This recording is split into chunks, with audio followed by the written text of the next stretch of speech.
Ọlọ́run sọ fún wa nínú ìwé Róòmù orí 9 ẹsẹ̀ 29 nítorí àwọn ẹni tí ó ti mọ̀ tẹ́lẹ̀ àwọn ló ti yàn tẹ́lẹ̀ láti rí bí àwòrán ọmọ rẹ̀ kí òun ó lè jẹ́ àkọ́bí láàrin àwọn arákùnrin púpọ̀.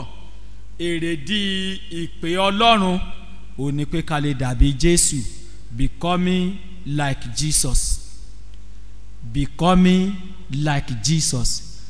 God in Christ has extended his call to us, not just to occupy a seat or a place in the church auditorium. The purpose of God's calling to our life is to becoming like Jesus. Èrèdí ìpè tí a pè wá kìí ṣe pé kákan di ipò kankan mú nínú ìjọ tàbí kákan jẹ́ni tó ń jókòó lórí àga. A pè wá ká dàbí Jésù. A pè wá ká dàbí Jésù. Kí Ọlọ́run kí ó tó ṣe ẹ̀dá ènìyàn, kó tó ṣe ẹ̀dá ènìyàn, lẹ́yìn ìgbà tó ti dá ayé àti ọ̀run, lẹ́yìn ìgbà tó ti dá ẹja, tó ti dá ẹyẹ, tó ti dá ẹranko, tó ti dá ewéko, tó ti dá ilẹ̀, tó ti dá òkun, tó ti dá omi. Nígbà tí ó dá ènìyàn, Ọlọ́run ṣe àpérò. Ọlọ́run pe ìpàdé àpérò. There was a conference. There was a conference among the members of God's heads. Ọlọ́run ṣe ìpàdé àpérò. Ìtọ́ bá ṣe pàtàkì là á ṣe àpérò sí. Nítorí pé ẹ̀dá ènìyàn ó ṣe pàtàkì ní ọkàn àyà Ọlọ́run. Ọlọ́run ṣe àpérò. God summoned a conference. He called on God the Son and God the Holy Spirit. Ọlọ́run ẹ̀mí mímọ́, Ọlọ́run ọmọ, Ọlọ́run pè wọ́n, ó ní ẹ wá. Ẹ̀yin náà ẹ wo ìwé Genesis orí 1 ẹsẹ̀ 19, ó ní ẹ já dá ènìyàn ní àwòrán ara wa. Ìgbà tí ó dá erin bó ṣe tóbi tó kò sí àpérò. Ìgbà tí ó dá ẹkùn bó ṣe tóbi tó kò sí àpérò. Ìgbà tí ó dá kìnìún, ọba ẹranko, kò sí àpérò. Ìgbà tí ó dá òkun kò sí àpérò. Ìgbà tí ó dá òkè kò sí àpérò. Ìgbà tí ó dá ilẹ̀ àti ojú ọ̀run kò sí àpérò. Àwọn ìgbà tí ó dá ènìyàn àpérò wà torí pé èèyàn ṣe pàtàkì ní ọkàn àyà Ọlọ́run. You are very important. You are very very important. Ó ṣe pàtàkì ní ọkàn àyà Ọlọ́run. Ìgbà tí Ọlọ́run tó dá èèyàn tán, tẹ́ bá wo ẹsẹ̀ 26 sí 28, Ọlọ́run tún sọ ète rẹ̀ jáde. God did not hide his intention. Ọlọ́run ò fi èrò rẹ̀ kò fi pamọ́. He said that man may exercise dominions. Kí èèyàn kó lè jọba lórí gbogbo ntí Ọlọ́run dá. Ète Ọlọ́run fún wa nìyẹn. God wants you to rule over. He wants you to be a ruler. He wants you to be a ruler. Ọlọ́run fẹ́ kó jẹ́ alákòóso. Ọlọ́run ò fẹ́ kó wà nílẹ̀ ní dẹ̀ǹdẹ̀lẹ̀. Níbo ló fẹ́ kó wà o? Lókè lókè, òkè la máa lọ. Ohunkóhun tó bá lè pa ète Ọlọ́run, tó bá lè pa lára nínú ayé wa, Olúwa yóò mú kúrò. Ṣùgbọ́n ó sì láàánú pé bí Ọlọ́run ṣe fẹ́ràn ẹ̀dá ènìyàn tó, èèyàn bà ète Ọlọ́run jẹ́. Do you know that nobody can affect, nobody can stand against God's agenda for your life except you.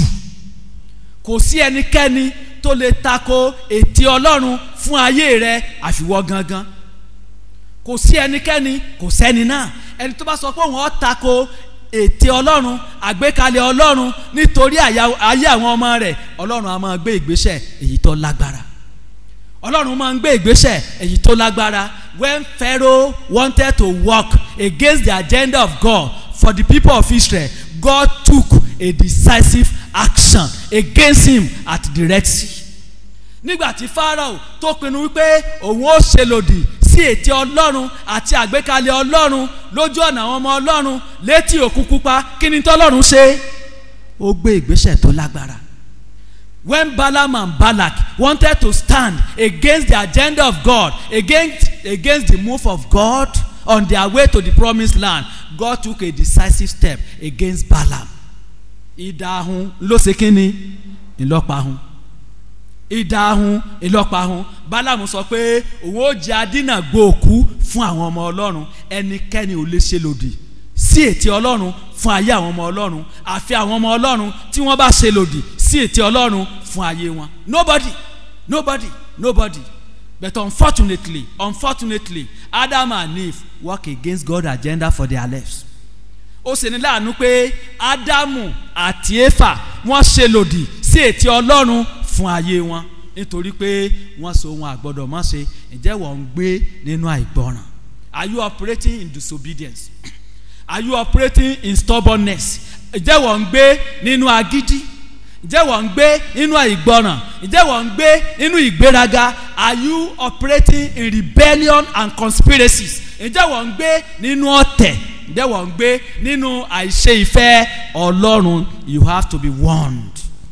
O gbọ́dọ̀ kíyèsára becoming like Jesus. Dídàbí Jésù. Nobody can attempt to work against the agenda of God and go scot-free. Kò sí ẹnikẹ́ni tó lè dúró láti ṣe àtakò sí àgbékalẹ̀ àti ètè Ọlọ́run tí ó lọ lọ́fẹ̀ẹ́. Nobody. It will be impossible. But mind you, if you are not careful, if you are not very careful, you are not watchful, you yourself can stand against God's agenda for yourself, and it can be very, very dangerous. It can be dangerous. Ìwọ gangan lè sọ pé ó ṣe àtakò fún ètè Ọlọ́run lórí ayé rẹ nípa ìgbọràn, nípa ìṣèfẹ́ Ọlọ́run, nípa agídí, nípa àìtẹ́tí sí ohùn kẹ́lẹ́kẹ́lẹ́ ẹ̀mí mímọ́. As a result of disobedience through the work of the devil, because Adam and Eve cooperated with Mr. Satan. Adam àti Éfà wọ́n tẹ́tí sí Sátánì. Wọ́n gbọ́ràn sí Sátánì lẹ́nu. Wọ́n sọ àwòrán Ọlọ́run nù. They lost the image of God in their life, and that compelled God from his throne above to begin the plan of to begin to work out the plan of restoration and reconciliation of man to his original position and image. Nítorí pé èèyàn sọ àwòrán Ọlọ́run nù, alé èèyàn kúrò nínú ọgbà ìdẹ̀ra, alé èèyàn kúrò nínú ọgbà àlàáfíà, alé èèyàn kúrò nínú ọgbà ìbùkún. Àwa mú àwọn áńgẹ́lì pẹ̀lú iná, a ní kí wọ́n fi sí ọgbà síbi igi ìyè. Ènìyàn wá di alárìn kiri, èèyàn dẹni wàhálà. A sọ pé nínú ogun ojú yín, nínú wàhálà ilẹ̀ mọ̀ gbé. Tẹ́ ẹ bá wò lóde òní, ọ̀rọ̀ àkekèé ni. Ẹni tí ò lórí ń ṣe kíni? Ń sunkún orí. Ẹni tí pé èmi náà fẹ́ ṣe kíni? Mo fẹ́ lórí. Ẹni ó sì lórí ńkọ́? Orí ń fọ́. Ẹni tó lórí, orí ń fọ́. Ẹni tí ò lórí, òun náà fẹ́ ṣe kíni? Òun náà fẹ́ ní ara òrókùn, ara ọ̀radìrẹ, nítorí pé èèyàn sọ àwòrán Ọlọ́run nù. Becoming like Jesus. Ó pè fún ìdásí Ọlọ́run ká tó rí àwòrán tá a sọnù nínú ọgbà Ídẹ́nì ká tó rí gbà padà. Abálájọ Ọlọ́run wá gbé ọmọ rẹ̀ dìde. Àsọnùwé Róòmù orí 5 ẹsẹ̀ 9 sí 11. Ọlọ́run gbé Ádámù kejì, Ọlọ́run gbé dìde. Wípé Ọlọ́run fi ìfẹ́ rẹ̀ hàn sí wa pé ìgbà tá a jẹ́ ẹlẹ́ṣẹ̀, ta ló kú fún wa? Jésù kú fún wa. It is more than rhetoric. Jesus died for you. He died for me. Jésù kú fún mi. Ìwọ ni Jésù kú fún. Èmi ni Jésù kú fún. Ọlọ́run fẹ́ aráyé tó bẹ́ẹ̀ gẹ́ tó fi ọmọ bíbí rẹ̀ nìkan ṣoṣo fún wa pé ẹnikẹ́ni tó bá gbà á gbọ́ kò ní í ṣègbé ṣùgbọ́n yóò ní ìyà ìnípẹ̀kun. Láti ìgbà náà ni Ọlọ́run ti ń pe ẹnìkọ̀ọ̀kan wá pé ká wá. Ọ̀kan nínú ìṣòro ta ní lónìí ṣé ẹ mọ̀ pé bí nǹkan tilẹ̀ kọ́ dáa tó, kò sí nǹkan tó dáa tí Sátánì ò lè yálò. Kò sí nǹkan tó dáa tí Sátánì ò lè ṣe kíni, tí ò lè yálò. Kódà Sátánì ń yá ẹ̀sìn lò. Is using religion even to blindfold us. Satan is using religion to blindfold us instead of coming personally to Jesus. The moment you come to a place of worship, you think that you have done the best in your life. Ọ̀pọ̀lọpọ̀ lérò lónìí pé táwọn bá ti wà nílé ìjọsìn, àwọn ti wá sọ́dọ̀ Jésù. Ilé ìjọsìn dáa, Anybody who comes to a place of worship is not far from the kingdom of God, but he has not done what he's supposed to do. Ẹni tó kẹ́ni tó bá wá sílé ìjọsìn kò tí ì jìnnà síbi tí ó ti rí gbàlà, àmọ́ kò tí ì rí gbàlà, kò tí ì ṣe nǹkan tó yẹ kó ṣe. Kọ́sìn mi kan tó jẹ́ oníwàásù ìjọ Methodist, a ní ẹni tí ń bá wá sílé ìjọsìn kò jìnnà síbi tí ó ti rí gbàlà ni, àmọ́ kò tí ì ní gbàlà. Jésù sọ pé ẹ wá sọ́dọ̀ mi gbogbo ẹ̀yin tẹ́ ń ṣe kínni, tẹ́ ń ṣiṣẹ́, gbogbo ẹ̀yin tá a di ẹrù wúwo lé lórí, ẹ̀yin tẹ́ ń ṣe wàhálà, ó ní àjàgà mi rọrùn ẹrù mi fúyẹ́. A gbọ́dọ̀ ní ìbáṣepọ̀ pẹ̀lú Jésù. Your relationship with Jesus makes the difference if you are to become like Jesus. Tí a bá dàbí Jésù, torí pé ẹnikẹ́ni ò lè dàbí Jésù. Wọ́n ní tewé bá pẹ́ lára ọṣẹ ní ó ṣe kínni, ní ó di ọṣẹ. You cannot become like Jesus and stay at a distance from Jesus. Tó o bá ta kété sí Jésù ò lè dàbí Jésù. Tó o bá súnmọ́ Jésù ò lè dàbí Jésù. Tí Jésù bá pè ọ́ tó o bá dáhùn ò lè dàbí Jésù. Ò lè dàbí Jésù. O gbọ́dọ̀ súnmọ́ Jésù. O gbọ́dọ̀ dá ìpè Jésù. O gbọ́dọ̀ dá ìpè Jésù. O gbọ́dọ̀ dá ìpè Jésù. A gbọ́dọ̀ wá sọ́dọ̀ Jésù tá a bá fẹ́ rí ìdáǹdègbà. Ọ̀rọ̀ náà sọ pé àwọn tó ti mọ̀ tẹ́lẹ̀, àwọn ló ti yàn, àwọn ló ti yàn, àwọn ló ti pè kí wọ́n lè dàbí ọmọ rẹ̀ tí í ṣe Jésù. Torí àwọn ẹni tó ti mọ̀ tẹ́lẹ̀, àwọn ló sì ti yàn tẹ́lẹ̀ láti rí bí àwòrán ọmọ rẹ̀ kí òun ó lè jẹ́ àkọ́bí láàrin àwọn arákùnrin púpọ̀. Ìdí tá a fi pè wá ni pé ká lè dàbí Jésù. Ìwé Róòmù orí ìkẹjọ ẹsẹ̀ ìkọkàndínlọ́gbọ̀n. For whom he foreknew, he predestined to be conformed to the image of his son, that he might be the firstborn among many brethren. Are you recognized by the Lord? Are you a member of his family? Láì jẹ́ pé a bá wá sí ọ̀dọ̀ Jésù, a lè di ọmọ ìdílé Jésù. Láì jẹ́ pé a bá wá sọ́dọ̀ Jésù, a lè di ọmọ Ọlọ́run. Abalajọ tá a fi sọ nínú ìwé Jòhánù, ìrere Jòhánù orí kìíní ẹsẹ̀ 12 wípé àwọn tí wọ́n bá gbẹ́kẹ̀lé Jésù fún gbàlà ọkàn wọn, àwọn la fi àṣẹ fún láti dọmọ Ọlọ́run. Àwọn la fún ní àṣẹ láti dọmọ Ọlọ́run. Becoming like Jesus, dídàbí Jésù, ó pè fún ìṣẹ́ra ẹni. A gbọ́dọ̀ ṣetán láti ṣẹ́ra wa. Ọ̀kan nínú ìṣòro ta ní ni pé a fẹ́ tẹ̀lé Jésù, a sì fẹ́ fi ìwà àtijọ́ sílẹ̀. Àìsí ìjẹ méjìlá bá àlàdé, ẹ má bínú o ẹ̀yin tẹ́ ẹ bá ń jálàdé.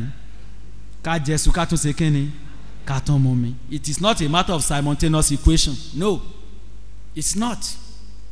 Ọ̀kan ló fọ́ mú. Yálà kó jẹ́ ní tayé tàbí kó jẹ́ ti Jésù. Yálà kó jẹ́ ti Èṣù tàbí kó jẹ́ tọlọ́run. A sọ fún wa wípé ẹnikẹ́ni tí ó bá jẹ́ ọmọ ẹ̀yìn mi, ó gbọ́dọ̀ ṣe ara rẹ̀, kó gbé àgbélébù rẹ̀, kó sì máa ṣe kínni, kó máa tọ̀ mí lẹ́yìn. Lúùkù orí 9 ẹsẹ̀ 13.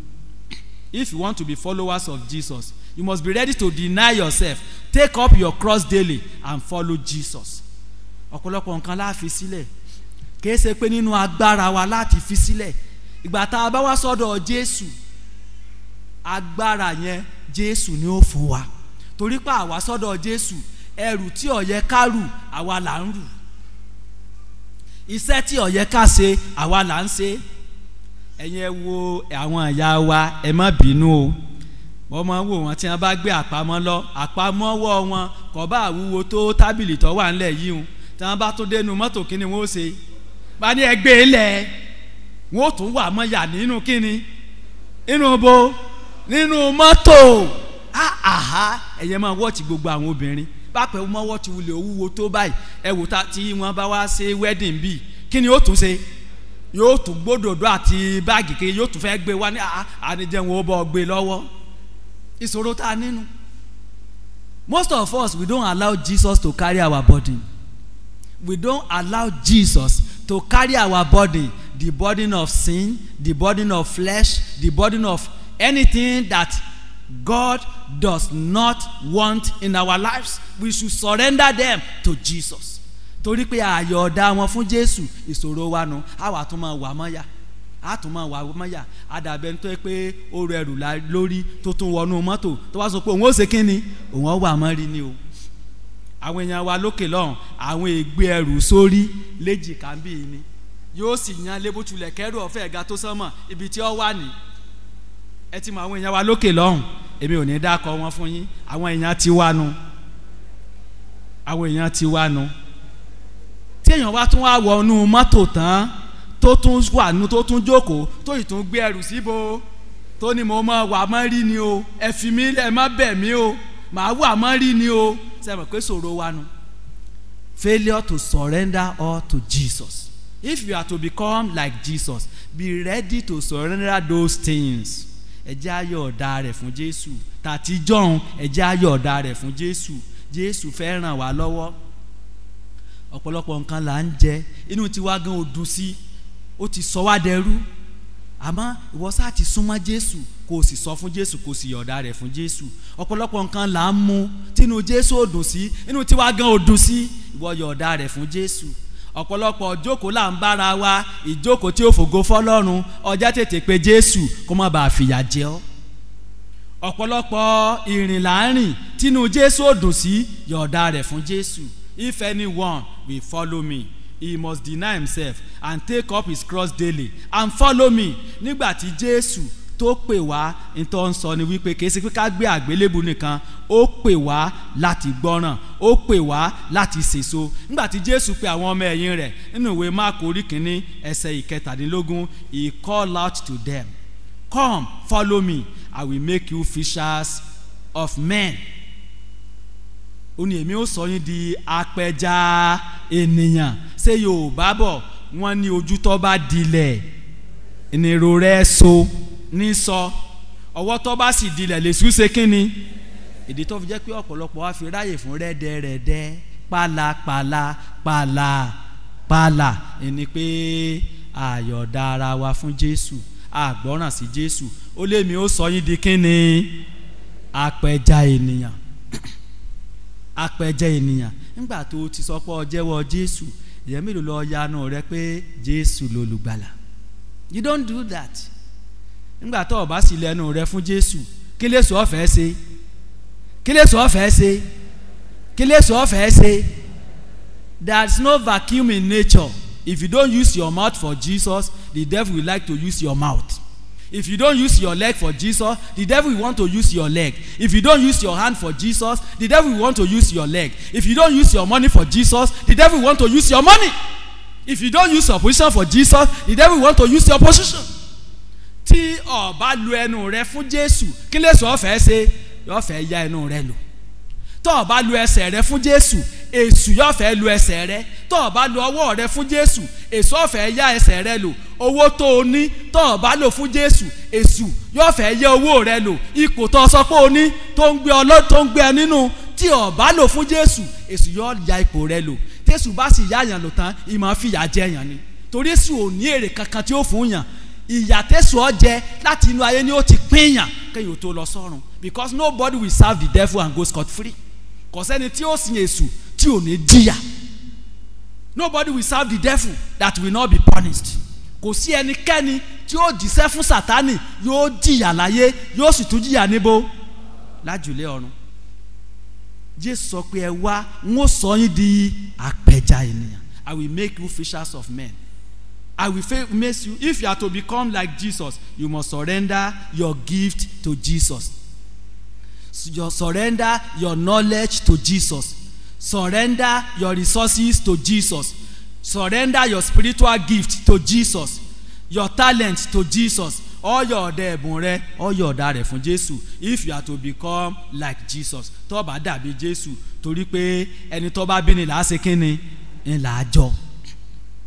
All your ọ̀dà ẹnu rẹ fún Jésù. All your ọ̀dà ìrìn ẹsẹ̀ rẹ fún Jésù. All your ọ̀dà ìjókòó ìdí rẹ, bèbè ìdí rẹ, all your ọ̀dà rẹ fún Jésù. Gbogbo ayé rẹ, all your ọ̀dà rẹ fún Jésù. Owó rẹ, all your ọ̀dà rẹ fún Jésù. Àwọn ẹ̀bùn rẹ, all your ọ̀dà rẹ fún Jésù. Gbogbo ohun tó ní, all your ọ̀dà rẹ fún Jésù. Ó wá máa gbé nínú Jésù nínú ìgbọràn. Ó ní tí ẹ̀yin bá ń gbé nínú mi, tí ẹ bá ń gbé nínú ọ̀rọ̀ mi, ó lẹ́ẹ̀jẹ̀ ọmọ ẹ̀yìn mi níbo ní ti tòótọ́. If you abide in my word, you be my disciples indeed. Ẹ jẹ́ ọmọ ẹ̀yìn mi ní ti tòótọ́ wà ń gbọ́n gbé nínú ọ̀rọ̀ Ọlọ́run. ẹ sì mọ òtítọ́, òtítọ́ ó sọ yín di òmìnira.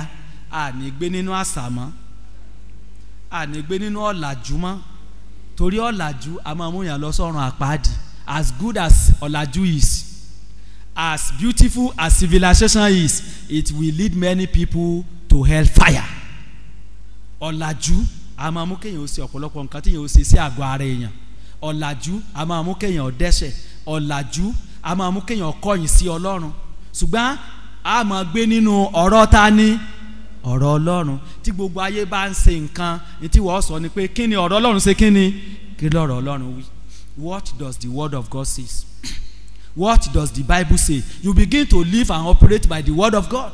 If you are to become like Jesus, tó bá dàbí Jésù, tó bá dàbí Jésù, ó máa gbé nínú ọ̀rọ̀ Ọlọ́run, ó máa gbé nínú ọ̀rọ̀ Ọlọ́run. Ọlọ́run fẹ́ kó dàbí Jésù. Jésù gan fẹ́ kó dàbí òun. The principles needed to achieve growth into his likeness from the letter of Apostle Paul to the Philippians.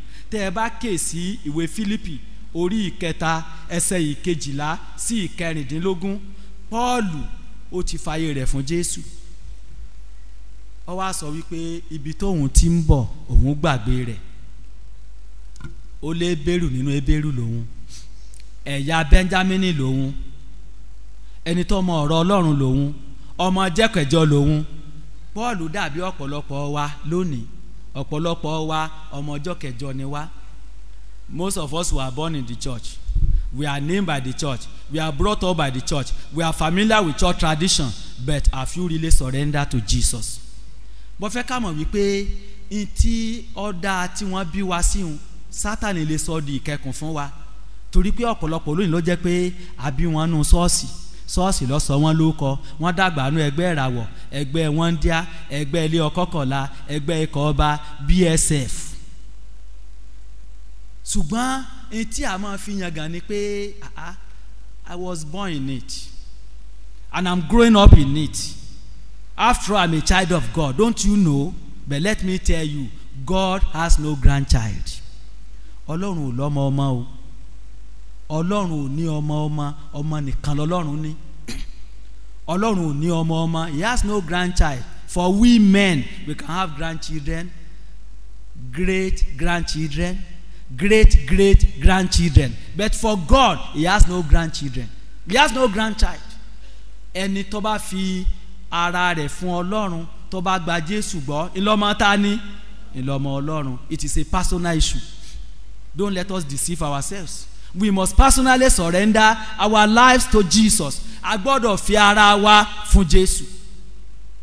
Àtàwa tó jẹ́ pé àwọn bàbá wa eégún ni wọ́n ń bọ, Ọya ni wọ́n ń sìn, orò ni wọ́n ń bọ, Ifá ni wọ́n ń bọ. Àtàwa tó jẹ́ pé ìran kìíní, ìran kejì, ìran kẹta, ìran kẹrin, we have nothing to be proud of.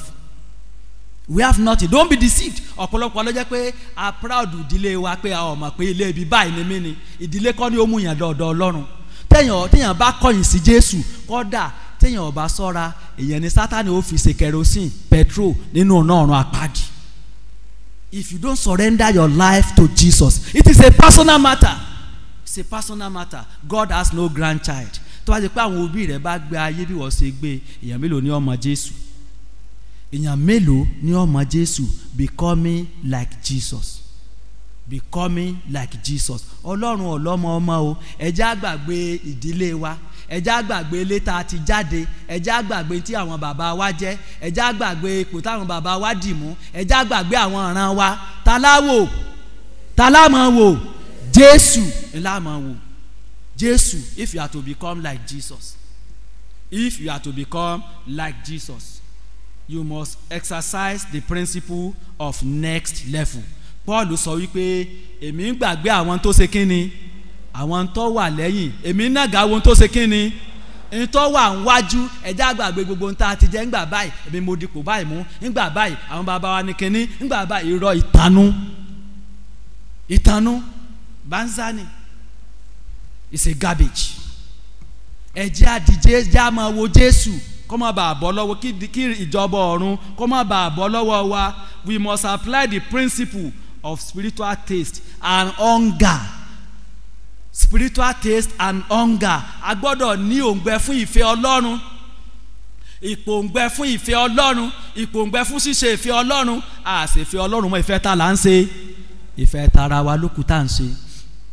Tí a bá dàbí Jésù, nítorí jẹ́ Paul lógún ni pé ó lé mi nága, èmi nága láti dé òpin kíni, òpin réje mi.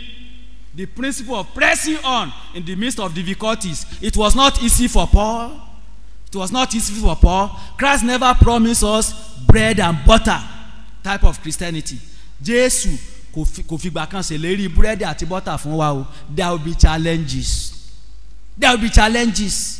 But he has overcome already. Devil is already a defeated candidate. And already we the children of God are more than conquerors. Aṣẹ́gun ni wá, àti ẹ̀ ju aṣẹ́gun lọ. Àwa ju aṣẹ́gun lọ. Ẹni tó ju aṣẹ́gun lọ òun ni wá. Láàrin ìpèníjà ó ní ká máa tẹ̀síwájú. Christian má ti ṣe kínni, má ti wá sinmi. The principle of experiencing the hold of Christ. Ó ní nípa èyí tá a ti dì mí mú. Wọ́n náà lọ́ọ́ fẹ̀lẹ́ ká ìwé Fílípì orí 3 ẹsẹ̀ 12 sí 14 nípa èyí tá a ti dì mí mú sínú rẹ̀. Have you been held by Jesus? Ǹjẹ́ o ti yọ̀ọ̀da ara rẹ fún Jésù? The principle of experiencing the hold of Christ, the principle of relying on Christ nípa kéèyàn gbẹ́kẹ̀lé Jésù, kò gbẹ́kẹ̀lé nǹkan kan mọ́, kò gbẹ́kẹ̀lé ipò rẹ̀ mọ́, kò gbẹ́kẹ̀lé àwọn ìyá rẹ̀, àwọn bàbá rẹ̀, ìdílé tó ti wá, kò gbẹ́kẹ̀lé mọ́. Jésù nìkan ni ń wò, Jésù nìkan ni ń wò láti tẹ́ Jésù lọ́rùn, láti ṣe ìfẹ́ Jésù. The principle of self-sacrifice, the principle ìgbésí ayé ìsẹ́ra ẹni, the principle of goal setting. Ó ní ìfojúsùn pé bí ó ṣe dàbí Jésù. Goal setting and goal getting. Paul was a goal setter and a goal getter. Ipe bí sá ṣe dàbí Jésù, ìtọ́jẹmílógún nù. The principle of having eternity in view.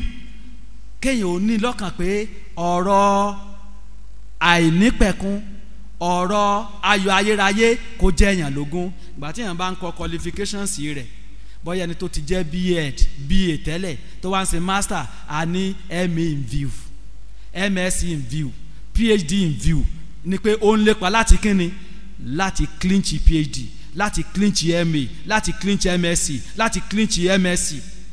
Ó ní heaven in view, eternity in view. Ìtọ́ jẹ́ Paul lógún ni pé bí ó ṣe jogún ìjọba ọ̀run, bí ó ṣe jogún ìjọba ọ̀run. Tí wọ́n bá lé nǹkan, ọ̀pọ̀lọpọ̀ nǹkan ń ṣe kínni, ọ̀pọ̀lọpọ̀ nǹkan ń lé ọ. Téèyàn bá wà láyé tí ò lé nǹkan kan, tọkàn káwọ́ gbéra sá, ò lè dàbí Jésù. Ọ̀pọ̀lọpọ̀ nǹkan sì ń lé ọ, tó ń kó wọn ọ̀bá lé ọ, ta ní ń lé ọ? Satan, devil, dayabolo, devil, èṣù ń lé ọ. Torí pé èṣù ń wá àwọn ọmọ ẹ̀yìn rẹ̀, ń ṣiṣẹ́. The most hard-working being is Satan, apart from God. Lẹ́yìn Ọlọ́run, ẹni tí máa ṣiṣẹ́ bí aago ní 24 hours jùlọ, ta ni? Èṣù ni. The restless ones, kìí sinmi. Nígbà tí Ọlọ́run bi Sátánì nínú ìwé Jóòbù pé níbo lọ ń lọ, ó lé mi lọ sí kíni, sókè sódò, kìí sinmi. Sátánì èé sinmi. Tí wọ́n bá káwọ́ gbéra tó ló ṣètò Ọlọ́run, Sátánì ó ṣe kíni, yọ ọ lò. Ó ní dòwò èlò lọ́wọ́ Sátánì, ó ní dòwò èlò lọ́wọ́ èṣù. You have to keep eternity in view if you are to become like Jesus. Tó bá dàbí Jésù. The principle of oneness, the principle of one, pé láti di ọ̀kan kan náà pẹ̀lú Jésù. These principles are to help us grow into His likeness and be what the Lord really created us for. Ìgbà tá a bá lo àwọn àgbékalẹ̀ yìí, a wà dàbí bọ́lọ́run ti fẹ́ kárí. Don't waste the investment of God upon your life. Ọ̀pọ̀lọpọ̀ nǹkan ni Ọlọ́run ti ṣe fún ọ. Number 1, Ọlọ́run dá ọ ní àwòrán ara rẹ̀. Kò sẹ́nikẹ́ni tá a dá láwòrán Ọlọ́run. Tí ewúrẹ́ bá kú ó kú ni, tí kìnìún bá kú ó kú ni, tẹ́kùn bá kú ó kú ni. Àmọ́ ní tàwa Ọlọ́run, àwa tá a jẹ́ ẹ̀dá ènìyàn, àṣeyebíye lọ́dọ̀ Ọlọ́run torí pé a dá wa láwòrán Ọlọ́run. You are special. You are very, very special. You are very, very important. You occupy a very important position in God's scheme of work. Ní ètò Ọlọ́run, ipò tó ṣe pàtàkì ńlọ wà. Ipò tó ṣe pàtàkì ńlọ wà. Yàtọ̀ sí eléyìí, nítorí rẹ l'Ọlọ́run fi rán Jésù wá sáyé. Nítorí mi l'Ọlọ́run fi rán Jésù wá sáyé, ọmọ rẹ̀ kan ṣoṣo, the only son, the only begotten son, ọmọ tí ò lẹ́ṣẹ̀, ọmọ tó pé. Nítorí rẹ ni Jésù ló fi kú lórí igi àgbélébù, ikú ẹ̀sín, ikú ìyà, ikú oró, ikú ẹ̀gbin. Nítorí rẹ, nítorí mi ni. That is the investment of God upon my life, upon your life. You should not waste it. Ìtí Ọlọ́run ṣe nítorí rẹ, ìtí Jésù ṣe nítorí rẹ, o gbọ́dọ̀ jẹ́ ó ṣòfò, o gbọ́dọ̀ jẹ́ kó ṣòfò, o gbọ́dọ̀ ronú lọ́dọ̀ rẹ̀. Ẹni tá a bá torí rẹ̀ san òjì, tó bá dàgbà tán, tó ṣẹ́gi wálé fún wa, ká ìyáná kì í ṣe kíni, kì í máa ṣe wọ. Ẹni tá a jìyà lórí rẹ̀, tá a jìyà lórí rẹ̀, tó bá wá dàgbà tán, táwa náà dàgbà, ó yẹ kó ṣẹ́gi fún wa láyé, kéèyàn ó fi yáná, kó tutù, kó má bàa múyàn. Ṣùgbọ́n ní ìsìn, nítorí ara rẹ ni. Becoming like Jesus. Ọlọ́run fẹ́ kó dàbí Jésù. You are created to be like Jesus. Let this mind be in you, which was also in Christ Jesus. Let this sink right into your heart and respond positively to it. Now is the time to surrender your life to Jesus. Àsìkò yìí ni láti yọ̀ọ̀da ayé rẹ fún Jésù. Àsìkò yìí ni, èmi ò mọ ibi tó ti ń bọ̀, èmi ò mọ àtẹ̀yìnwá rẹ, èmi ò mọ ibi tó ti lọ, èmi ò mọ ibi tó ti dé, èmi ò mọ ibi tó wà. Ṣùgbọ́n n tó wà lókàn àyà Ọlọ́run fún ọ lónìí ni pé mo fẹ́ kó dàbí Jésù. Dàbí Jésù, kí òwò ìgbàgbọ́ kó lè bá a pé ọ, kó má bá a ṣe àṣedànù, kó má bá a ṣe àṣedànù.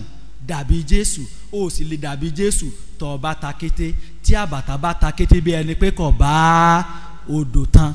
Àfi ká súnmọ́ Jésù, torí pé téwé bá pẹ́ lára ọṣẹ nìkan ni ó dàbí kíni, ní ó dàbí ọṣẹ. Ìgbà tó bá fà mọ́ Jésù, gbogbo oore ọ̀fẹ́ tó o nílò, agbára tó o nílò, ìrànlọ́wọ́ tó o nílò yóò sàn sínú ayé rẹ kò sì ní wà bákan náà mọ́. Mo fẹ́ kó mọ̀ pé Ọlọ́run nínú Jésù ó lè ran ayé rẹ lọ́wọ́, tó yẹ pé àwọn àwòrán Ọlọ́run tó ti sọnù yóò di nǹkan tá a gbà padà. Ètè Ọlọ́run tó dàbí pé ó ti ní ìpalára yóò di nǹkan tí ó gba àtúnṣe. Má gbàgbé wípé kò sẹ́nikẹ́ni tó lè tako ètè Ọlọ́run fáyé rẹ àfiwọ́. Tí ẹnikẹ́ni tó bá fẹ́ tako ètè Ọlọ́run fún ayé ọmọ Ọlọ́run, kò sí ìgbésẹ̀ tí Ọlọ́run ò lè gbé, kò sí ìgbésẹ̀ tí Ọlọ́run tí ò lè gbé. Ṣùgbọ́n wọ́n gangan lè ṣe kíni, ò lè jẹ́ alátakò rẹ̀, ò ní tako rí ara rẹ̀. Ẹ jẹ́ ká gbàdúrà.